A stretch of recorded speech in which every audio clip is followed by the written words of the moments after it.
কর নীতির সাথে বন্দরের একটা বিরাট সম্পর্ক আছে।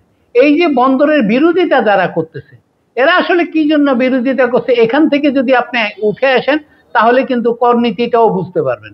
বন্দরে কি হচ্ছে, বন্দরে প্রত্যেকটা কন্টেনারের পেছন থেকে চাঁদা আদায় হচ্ছে, ঘুষ আদায় হচ্ছে। তেমনি ভাবে প্রত্যেকটা কর, আমি একজন শিক্ষক মানুষ, আমার কাছ থেকে বেশ কয়েক বছরে তারা প্রতি বছর 30, 40, 50 হাজার টাকা পর্যন্ত বেশি কর নিয়েছে। এবং আমি তাদেরকে জিজ্ঞেস করেছি যে আমার কর যে বেশি নিলেন, এই কর ফেরত দেন। বলে আমাদের দেশে কর ফেরত দেওয়ার কোনো নীতি নাই। তাহলে নীতি কারা তৈরি করে? অথচ আমেরিকাতে আমি কর ফেরত পেয়েছি। আমি আমার নিজের দেশে আমি কর ফেরত পেতে পারি না। তারা ভুলে আমার কর বেশি কেটে নিয়ে যাবে, সেই কর আমি ফেরত পেতে। এর কারণ হচ্ছে কর নীতি ঠিক নাই। তাহলে কর নীতি যারা করবে এরা হচ্ছে আলাদা অথরিটি হইতে হবে। এরা কিছুতেই কর কালেকশনের লোকদের সঙ্গে জড়িয়ে গেলে চলবে না। কর কালেকশন যারা করবে তাদের কাজ হচ্ছে শুধু কর কালেকশন করবে। এখন প্রশ্ন হচ্ছে কর প্রণয়ন করবে যারা, করের নীতি প্রণয়ন করবে যারা, তারা যেমন দুর্নীতিগ্রস্ত, কর যারা কালেকশন করে তারাও তেমনি ভাবে দুর্নীতিগ্রস্ত। এখানে এই দুর্নীতি দুই গ্রুপ সিন্ডিকেট করে দেশের মানুষকে নির্যাতন করতেছে, উৎপীড়ন করতেছে, দেশের ব্যবসা বাণিজ্য সম্প্রসারণকে বাধাগ্রস্ত করতেছে। এই কাজটা বন্ধ করার জন্য একটা সাধারণ আইন করা হয়েছে যে তোমরা দুইটা অথরিটি দুই ভাগে ভাগ হয়ে যাও।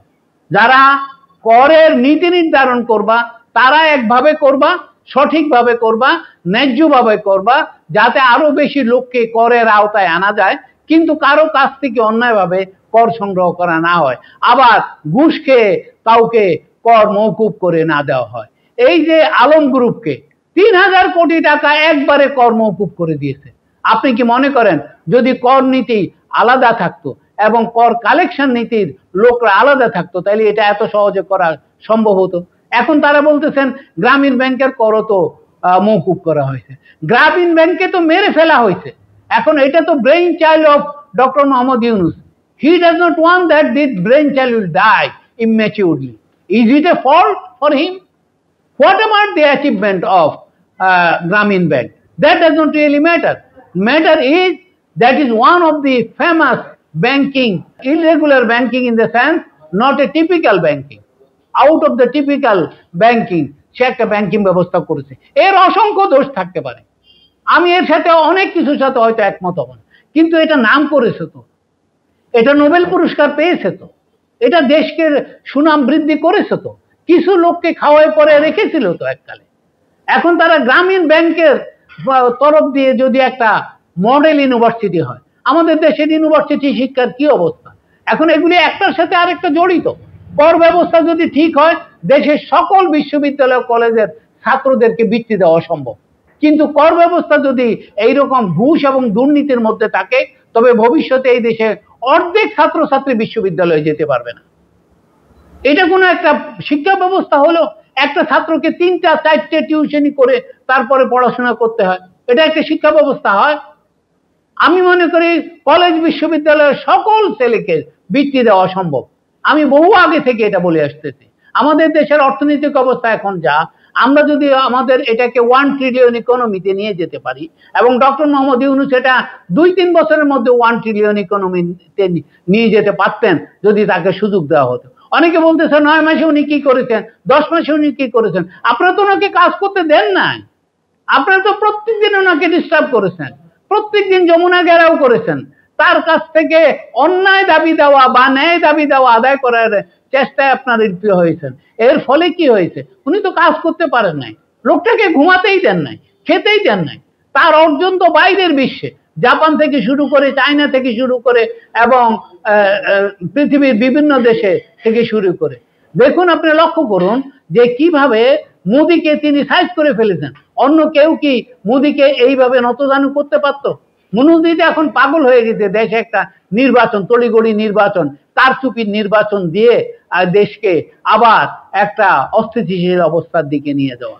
কাজেই যারা এই বিরোধিতা করতেছে, করনীতির বিরোধিতা করতেছে, যারা সচিবালয়ে আন্দোলন করতেছে, যারা দেশের সুষ্ঠু ব্যবস্থার দিকে ফিরিয়ে নিচ্ছে না, এরা মূলত জাতির শত্রু।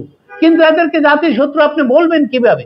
এরা এখন 18 লক্ষ সরকারি কর্মচারী। আমি তো ব্যক্তিগতভাবে মনে করি আমাদের দেশ চালানোর জন্য 18 লক্ষ লোকের প্রয়োজন নেই। দুনিয়া এখন চলতেছে লিমিটেড গভর্নেন্স থিওরি দিয়ে। সেই থিওরি কোথায়? দুনিয়া চলতেছে সেপারেশন অফ পাওয়ার থিওরি দিয়ে। সেই থিওরিগুলি কোথায়? সেই থিওরিগুলির দিকে আমাদের কারো কোনো মনোযোগ নাই। সবাই নির্বাচনের রোডম্যাপ চায়, যে সমস্ত আইনি সংস্কার, আইনগুলি এত পুরাতন, আইনগুলি এত উপনিবেশ দ্বারা নিয়ন্ত্রিত যে এটা কোনো স্বাধীন দেশের আইন হতে পারে না। স্বাধীন দেশের আইন তার নাগরিককে সুযোগ সুবিধা সৃষ্টি করে দেবে, সম্মান করে দেবে, তাদেরকে ডিস্টার্ব করবে না, তাদেরকে কালচার্ড হইতে সাহায্য করবে, তাদেরকে মানবিক হইতে সাহায্য করবে, তাদেরকে বুদ্ধিশীল সম্পন্ন হইতে সাহায্য করবে, তাদেরকে প্রেডিক্টেবল হইতে সাহায্য করবে, তাদেরকে জ্ঞানী গুণী করবে, তাদেরকে কর্মঠ করবে, তাদেরকে সৎ করবে। এই কিছুই তো আইনের মাধ্যমে হতে হবে। এখন সব দেশের সবচেয়ে শিক্ষিত লোকরা কর নীতিকে যদি আপনার পরিশুদ্ধ করতে না দেয়, কর নীতিকে ঠিক করতে না দেয়, কর কালেকশনের ব্যবস্থাপনাকে ঠিক করতে না দেয়, তাহলে রাষ্ট্রের নতুন বন্দোবস্ত কিভাবে হবে? যে কথাটা বিপ্লবের সময় আমরা শুনেছিলাম। আসলে এই বিপ্লবকে নষ্ট করার জন্য এবং এই বিপ্লবকে অসফল করার জন্য, এই আত্মত্যাগকে মাঠে মারার জন্য এই শ্রেণীর লোকরা এরা এখন সচিবালয় বন্ধ করার প্রচেষ্টায় লিপ্ত রয়েছে। এদের বিরুদ্ধে এখনই জনমত করতে হবে এবং এর বিরুদ্ধে এখনই আমাদের সোচ্চার হতে হবে। অন্যথায় আমরা কোনো কাজে অগ্রসর হতে পারবো না। কর নীতিও ঠিক করতে পারবো না, শিক্ষা নীতিও ঠিক করতে পারবো না, বাণিজ্য নীতিও ঠিক করতে পারবো না, বন্দর পরিচালন নীতিও ঠিক করতে পারবো না। আমরা তারপরও আশাবাদী যে আমাদের দেশ এগিয়ে যাবে, আমাদের দেশ শান্তির দিকে যাবে, আমাদের দেশ প্রগতির দিকে যাবে। এবং এই সত্যি কথা বলতে কি, আমাদের এই দক্ষিণ এশিয়া বাংলাদেশের মতো শক্তিশালী দেশ দ্বিতীয়টা হবার কথা, অন্য কারো সেই ক্ষমতা নেই। কিন্তু এই ক্ষমতাটা ব্যবহার করার সঠিক নেতৃত্ব আমরা হারিয়ে ফেলেছি সেই জিয়াউর রহমানের সময়। আজ থেকে প্রায় আধা শতাব্দী পূর্বে, অর্থাৎ ওইখানে 20 বছর, এইখানে 25 বছর, তাহলে আমাদের দাঁড়াচ্ছে 45 বছর। এই 45 বছরে তো দেশে কোনোই অগ্রগতি হয় না। এটা আমরা স্বীকারই করতে চাইতেছেন। কিছু রাস্তাঘাট পুল হওয়ার নাম অগ্রগতি না। অগ্রগতি হচ্ছে আইনের অগ্রগতি, অধিকারের অগ্রগতি, মানবতার অগ্রগতি, সুশিক্ষার অগ্রগতি। আমি আশা করব আমাদের জাতির বিবেক জেগে উঠবে এবং এই বিষয়গুলো আমরা সঠিক পথে পরিচালিত করতে পারব।